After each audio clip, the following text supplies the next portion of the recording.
I actually started judo in I think 70 bleeding out or something like that. I was 6 years old, and I wanted to join karate. Bruce Lee was big at the time, and monkey magic and this type of shit. I went to a martial arts club in class in the Dago camp. It was actually a very famous judo club, and I went to do karate, but I ended up doing judo. Alright. And I just stuck with them, you know. That was the base, you know. So I boxed as well with Trinity Boys for on and off for a few years. I think everyone. How old were you when you did the boxing? I would have been 10 to 12, so 10 to 14, 10 to 14, that's what the range was. So you would have been a bit handy walking around the playground? No, not really. No, I was always good at wrestling. I got hit more than I hit people, so. Alright. Yeah, that's why I didn't go too far in the MMA. Alright. A different time back then. Yeah. People were doing like singular martial arts, and yeah. Was it when you first saw the UFC kind of sparked in your brain? No, it was actually John Donnelly's father, Peter Donnelly. Even to this day, a lot of people don't know him, but before any MMA in Ireland, he was toy boxing, he was doing judo, he was wrestling, he boxed, he did bodybuilding, he did power, he did everything. He was one of these guys that did all types of sports, especially combat sports.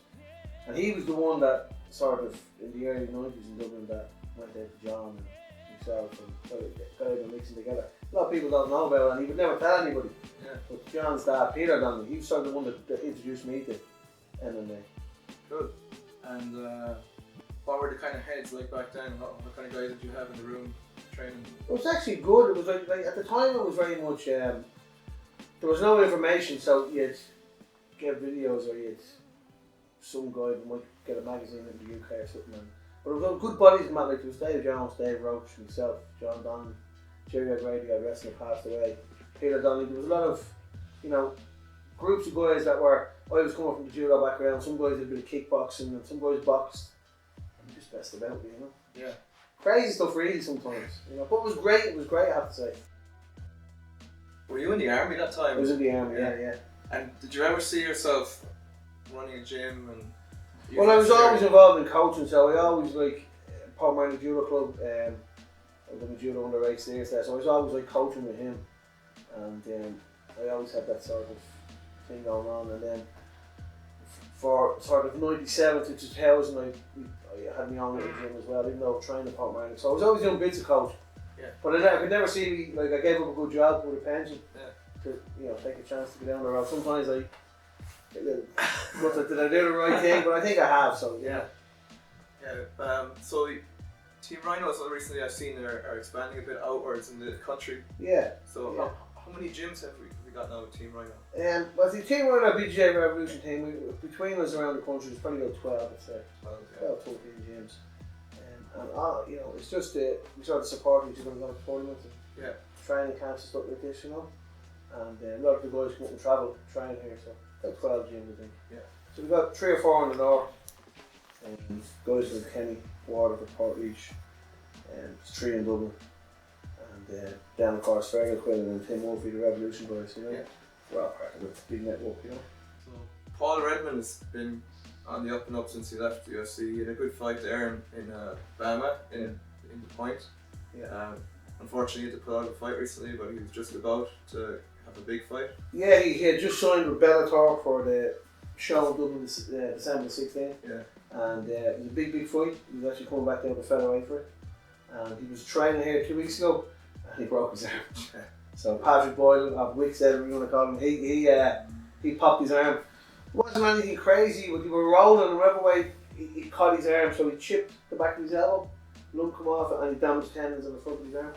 So he's in a cast like this, set. So 6 weeks in the cast, that means he's out for February. Yeah, so he'll be able to get back training soon. Yeah, but he still is training, he's doing his strength conditioning, and he's actually still teaching. Okay. But he has the cast on, so that's one thing we try and do is, if someone gets an injury, the worst thing you can do is shut off and go missing in the gym. You break a leg, you train, do the leg, you train your arms, you know. Because when we get guys in the gym and say, bad knee, I can't go straight condition, we come with your upper body and shut up. So you got to keep training, you know, you got to keep him, and he does that. He watches what he eats because he knows that he's a professional athlete, and he's going to be competing in February, hopefully. Yeah. Even to keep the mind sharp. Yeah, of course. And plus you're mixing all the time with the guys. Yeah. He'll go up now tomorrow with me up to do weight up, you know, just to get a little bit of help out. Because we've got a team that work together, so trying to keep it all the same. Close-knit bunch. Yeah, but very much of that. We're like a family here. We might give each other a stick and slag each other. But you're pretty famous for the stick. Yeah, but if someone else tries to give me a stick, we'll let them know. You know, and like, there's nothing bad by it. You might, you know, it's all friendly banter and stuff. Sometimes I might have to tell them to calm it down a little bit. But it is, they're all very, very close here. A lot of the guys here mix outside of the gym, you know. We all go to strength and conditioning together. Lads go to jiu-jitsu, lads drink the weekend together, you know. So it's you know, it's a good vibe. Most lads, the other guys, their kids training here. Yeah. So it's that type of family feel to the gym, you know. Yeah, I think like when people look at watching on the TV and stuff, and they see Conor McGregor and Neil Seary and all these type of guys, that, you know, I couldn't do that type of stuff.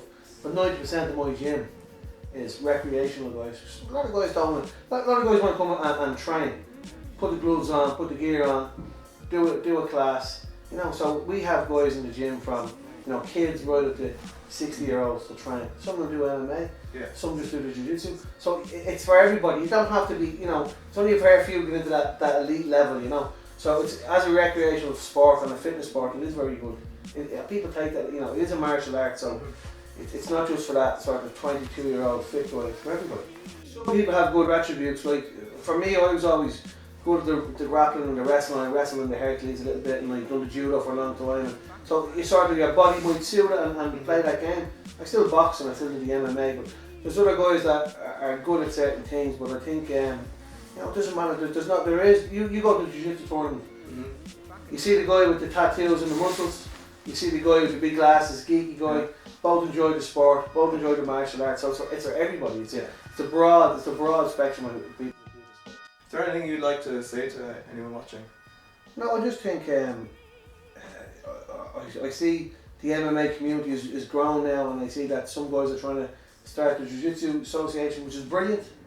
I hope you get the support. My club, I won't get involved on committees, I haven't got time, but I'll definitely support it.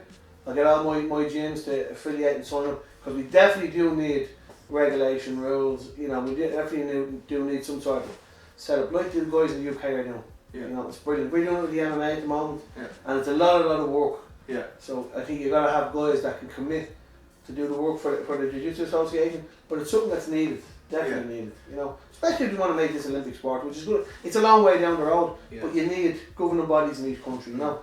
And we should watch what the UK guys are doing. They're doing a great job. Yeah, so they have like national tournaments and like a national team. Yeah, but even before all the national team and the tournaments, there's loads of other stuff. I was speaking to the guys. So it's all for us it's the guard vetting, the child protection, the coaching courses, insurance, proper facilities, proper mats. A big thing with the judo background, we sort of done all of that, was already there for us. So, you know, you're getting onto the mats, the proper mats. It's not a bit of carpet covered with the problem, you know. Someone's going to break their neck. The club has insurance. The coach is a qualified coach. He has his level 1 or whatever level coaching course he has done. He's guard vetted. You know, he has a child protection course done. They're all the major things for us. We're doing that with the MMA, and then, you know, you need money coming in, so you need memberships. Like all the guys in order to do jiu-jitsu should be taking out a membership. All the clubs take out a membership. You know, try and get a group insurance. All them little things. Then you get your tournaments and your teams. So I think you got to learn how to walk first before you start, you know, sprinting and stuff. So for me, it's all that stuff. So you need guys that have time to do all that. It's a lot of work. You know, and best of luck, I hope you can get it done. And I'd support it 100%. Thanks for your time, Andy. No problem. Nice Thanks for coming. So how are you getting on, Paul? Great, just finished competition training for the night. A few hard rounds under the belt. Lots of tough guys on the mat, as you saw there for yourself. It's always tough enough down here, and we kind of go at it on Thursday nights. So good to survive and come out the other side in one piece. Some tough rounds there. I joined in a few myself. So how long have you been training Brazilian Jiu-Jitsu, Paul? I'm around about 5 years in total. I was toying with MMA and kickboxing and stuff originally, and over the first few years I was kind of maybe doing jiu-jitsu a couple of times a week as well. And kind of midway through the blue belt phase, I kind of knuckled down to kind of straight jiu-jitsu all the time, and started to compete a hell of a lot more. And I'm just kind of hooked on it now. It's what I do most days of the week, so it keeps me happy, keeps me smiling, you know. Was it watching the UFC or MMA that got you interested in the sport in the first place? Yeah, big time. We used to watch all the old school UFC on Bravo and things like that, the Ultimate Fighter, and that kind of just piqued my interest in the sport, and I was watching it for a long time, and eventually took it up in a kickboxing club. I joined. There was 1 or 2 jiu-jitsu classes a week, and one of the black belts we have here, Carl Roach, he used to come out once a week and teach a jiu-jitsu class. So I did a couple of those, and I was kind of fascinated by it, by how easily people were able to just absolutely mangle me. So I wanted to figure out how they were doing it, and then I started kind of making trips up to Team Rhino every week to kind of get extra jiu-jitsu classes done, and just fell in love with the place. All the guys up there are all cool and got on with everybody, and just kind of kept going there and just knocked the other place on the head and stuck with Team Rhino. Jiu-jitsu all the way now? Yeah, it's all I'm able for these days. I'm too old for getting punched in the mush, so I just kind of stick with the grappling. And you have a strength and conditioning background as well, is that right?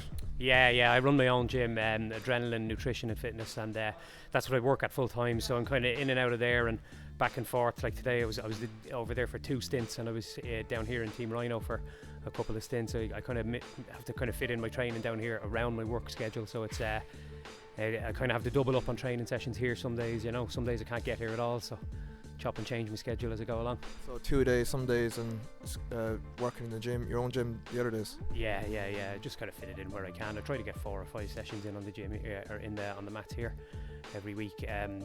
Injuries are permitting and things like that, so these days the injuries starting to mount up a little bit, so you just turn up when you're able to turn up and rest when you have to. Is there anything you found that helped to mitigate some of the injuries with the regular training sessions? Yeah, big into the yoga for BJJ. It's cool. That website has a good programs you can do there just to kind of help your recovery in between sessions. I kind of slipped out of the habit for a little while, and I found I was just sore back, sore neck, things like that were kind of starting to add up. So started back into it, and it's been a hell of a lot better since. Helps me recover big time between sessions. Yeah, very good. I noticed that you compete a lot as well, even in Ireland and abroad. And how do you find competing helps with your own jiu-jitsu? Yeah, it just pushes you to come down here. Like I said, some days I have to train twice in a day. I don't, like if I didn't have stuff coming up, I'd probably be struggling to be motivated to come down late on a Thursday night. Like I've been up since 5 a.m. this morning, and it's after 9 now tonight, and I'm just finishing. Probably might not have come down to squeeze in the extra rounds here tonight if I wasn't competing soon, so it does kind of push you to drag that extra 5 or 10 or % out of your body and put in the rounds when you don't want to. Makes you get the finger out, basically. What were some of your highlights in competing in jiu-jitsu? I love the trips abroad. Yet to medal at the Europeans, but hopefully that's going to change next month. Won the last couple of Irish Opens in my Masters bracket. It's one of those rare occasions you get to compete against guys your own age. Most of the domestic tournaments I don't have that option. I just have to jump in with the younger guys, but the odd time you get to kind of test yourself against guys your own age, your own weight and your own belt, and it's good. So it's good that I'm coming out on top in some of those competitions. I feel good about that. It's a better gauge of your progress, but I do also enjoy, I have to say, I enjoy coming in against all the real top class purple belts who are probably a lot younger. I do kind of enjoy jumping in and testing myself against them, because if you can't get excited about going in against the best guys, you shouldn't be in a combat sport.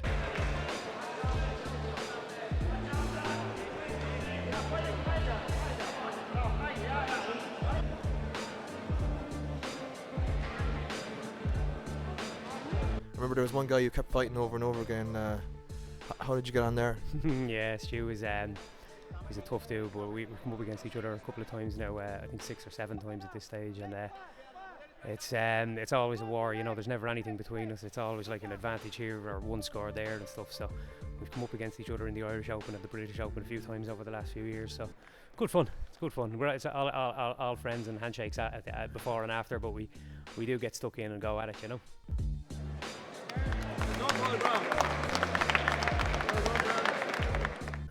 Obviously the most important thing is getting the picture with the abs and for the Facebook.